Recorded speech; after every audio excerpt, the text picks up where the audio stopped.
आजकल हम science, wellness, philosophy, इन सब ग्लोबल आइडियाज की कितनी बात करते हैं, है ना? पर यह जानना कितना दिलचस्प है कि इनमें से कई की जड़ें हजारों साल पहले प्राचीन भारत के महान ऋषियों के काम में मिलती हैं। तो चलिए आज उनकी इसी शानदार विरासत के एक छोटे से सफर पर चलते हैं।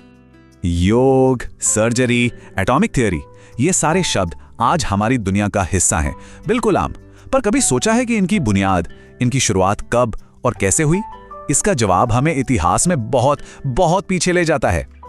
तो इस पूरी खोज को बेहतर तरीके से समझने के लिए हमने इसे 4 हिस्सों में बांटा है। हम देखेंगे आंतरिक दुनिया यानी मन और आत्मा को, फिर जीवन के विज्ञान को, उसके बाद ब्रह्मांड का मानचित्रण और आखिर में वास्तविकता के कोड को। तो चलिए सबसे पहले बात करते हैं उस दुनिया की जो हमारे अंदर है। प्राचीन विचारकों के लिए ये शायद सबसे बड़ा सवाल था। आखिर ये चेतना क्या है? ये मन, ये काम कैसे करता है? और यहीं पर महर्षि पतंजलि का जबरदस्त काम सामने आता है। उन्होंने योग को सिर्फ कोई कसरत नहीं, बल्कि मन को साधने का, उसे ट्रेन करने का एक पूरा साइंस बना दिया। उनका एक सूत्र है चित्तवृत्ति निरोध। सुनने में थोड़ा मुश्किल लगता है, पर इसका मतलब बहुत गहरा है। इसका सीधा सा मतलब है मन में जो हजारों लहरें उठती है ना, जो विचार आते जाते रहते हैं, उनको शांत करना, उन पर काबू पाना। और कमाल की बात यह है कि पतंजलि ने इसे सिर्फ एक विचार या फिलॉसफी बनाकर नहीं छोड़ा। नहीं, उन्होंने इसे हासिल करने का एक पूरा का पूरा सिस्टम बनाया, जिसे आज हम अष्टांग योग या योग के 8 अंगों के नाम से जानते हैं। ये एक तरह से एक प्रैक्टिकल रोड मैप है जो हमें बाहर की दुनिया से अंदर की ओर ले जाता है। लेकिन यह खोज सिर्फ पतंजलि तक ही सीमित नहीं थी, बिल्कुल भी नहीं। कपिल मुनि थे जिन्होंने चेतना और पदार्थ के रिश्ते को समझाया। जैमिनी थे जिन्होंने कर्म और धर्म के नियमों की बारीकों को समझा। और फिर वेदव्यास जिन्होंने इस सारे ज्ञान को कहानियों और दर्शन के एक विशाल महाकाव्य महाभारत में पिरो दिया। तो ये तो हुई मन की दुनिया की बात। अब यहां से चलते हैं शरीर के विज्ञान की तरफ, क्योंकि उन विचारकों ने ये बात बहुत पहले समझ ली थी कि एक स्वस्थ मन के लिए एक स्वस्थ शरीर कितना जरूरी है। और यहीं से हमारे दूसरे स्तंभ की शुरुआत होती है, आयुर्वेद। इसका मतलब ही है जीवन का विज्ञान। यह सिर्फ बीमारियों के इलाज का कोई तरीका नहीं है, बल्कि यह तो एक पूरी जीवन शैली है। इसका पूरा फोकस इस बात पर है कि शरीर में एक बैलेंस बनाया जाए ताकि बीमारी हो ही ना। प्रिवेंशन पर जोर है। और इस फील्ड में 2 नाम सबसे ऊपर आते हैं, चरक और सुश्रुत। इसको ऐसे समझ सकते हैं कि अगर चरक ने शरीर के अंदर की दवाइयों और बीमारियों की पहचान पर महारत हासिल की, तो सुश्रुत ने दुनिया को सर्जरी की बारीकियां सिखाईं। उनके ग्रंथों में जटिल ऑपरेशंस और सर्जिकल उपकरणों तक का जिक्र मिलता है। इसीलिए तो एक को फादर ऑफ मेडिसिन कहते हैं तो दूसरे को फादर ऑफ सर्जरी। और जैसा हमने पहले भी देखा, यह ज्ञान सिर्फ एक जगह तक सीमित नहीं था। दक्षिण भारत में ऋषि अगस्त्य से जुड़ी सिद्ध चिकित्सा की एक और परंपरा विकसित हुई। इसमें जड़ी बूटियों और रसायन शास्त्र यानी एल्केमी के जरिए संपूर्ण स्वास्थ्य पर ध्यान दिया जाता था। तो शरीर और मन को समझने के बाद इन विचारकों की नजरें उठी आसमान की ओर। और हमारा तीसरा स्तंभ हमें वहीं ले जाता है, सितारों और ग्रहों की दुनिया में। वो दुनिया जहां गणित और खगोल विज्ञान ने आकार लिया।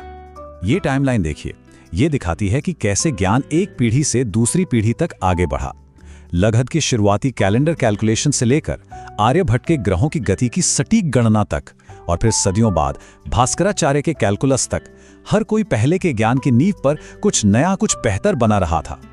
उनकी सटीकता का बस एक छोटा सा उदाहरण देखना हो तो आर्यभट्ट ने पाई यानी पाई की वैल्यू का जो अनुमान लगाया था, वो आज के मॉडर्न कैलकुलेशन के बहुत ही ज्यादा करीब है। सोचिए उस दौर के हिसाब से ये कितनी बड़ी एक असाधारण उपलब्धि थी। एक बात और, उस समय एस्ट्रोनॉमी यानी खगोल विज्ञान और ज्योतिष यानी एस्ट्रोलॉजी, ये दोनों एक दूसरे से बहुत गहराई से जुड़े हुए थे। गर्ग, पराशर और भृगु जैसे ऋषियों ने आसमान में मौजूद ग्रहों और सितारों के प्रभाव का अध्ययन किया, और इसी से ज्योतिष के एक बहुत मजबूत परंपरा की नींव रखी गई। और अब हम आते हैं अपने आखिरी स्तंभ पर, और ये शायद सबसे गहरी खोज थी। सवाल ये था कि ये दुनिया, ये जो पूरी रियलिटी है, इसकी सबसे बुनियादी बनावट क्या है? क्या हर चीज का कोई कोड होता है? इसी सवाल का जवाब खोजते हुए ऋषि कणाद ने दुनिया को परमाणु का सिद्धांत दिया। उन्होंने कहा कि हर भौतिक चीज, मतलब हर फिजिकल चीज ऐसे कणों से बनी है जिन्हें और तोड़ा नहीं जा सकता। अविभाज्य कण। कमाल है ना? ये विचार आज की मॉडर्न एटॉमिक थियरी से सदियों पहले का है।